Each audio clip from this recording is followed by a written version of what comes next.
My name is Will and I'm an engineer in the space industry. For 8 years I worked at a company called Surrey Satellite where I was a hardware engineer. So I got to build satellite imagers to take photographs of the Earth.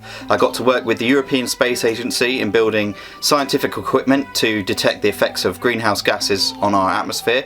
I worked on the avionics of the satellites, that's what controls them to move them around.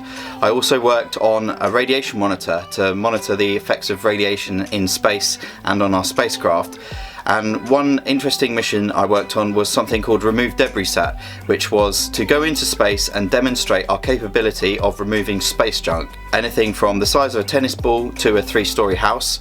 There are about 10,000 pieces of space debris and they hit the satellites and destroy them. I now work for a company called Inmarsat that uses the satellites as opposed to building them. My specific role is the system engineer for the Global Maritime Distress and Safety Service. So aboard ships all around the world they have a panic button when they're in trouble.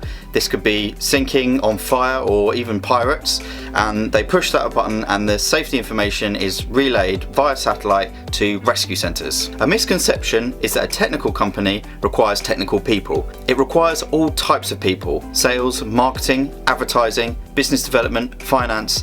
All of these require different types of skills. If there's something you're good at and you're passionate about technology, they need you. Right now, it's nearly impossible to choose what you want to do for a career. There's just no way you can work out what you want to do for the next 50 years. To put this into some kind of perspective, in school you spend around 12,000 hours. You will spend around 12,000 days working over a 50-year period.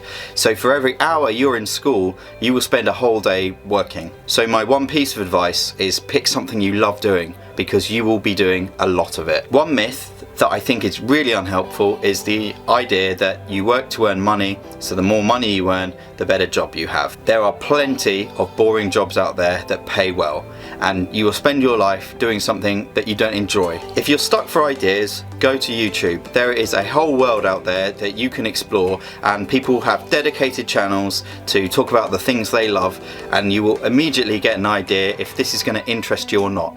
So I'm an engineer. I would maybe point you in the way of Colin Furze, Tested, Simone Gertz, Smarter Every Day, and Laura Kampf.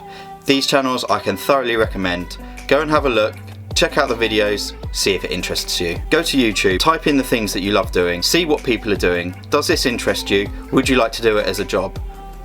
Maybe stay away from Jake Paul videos. When looking for a job, people will always mention money.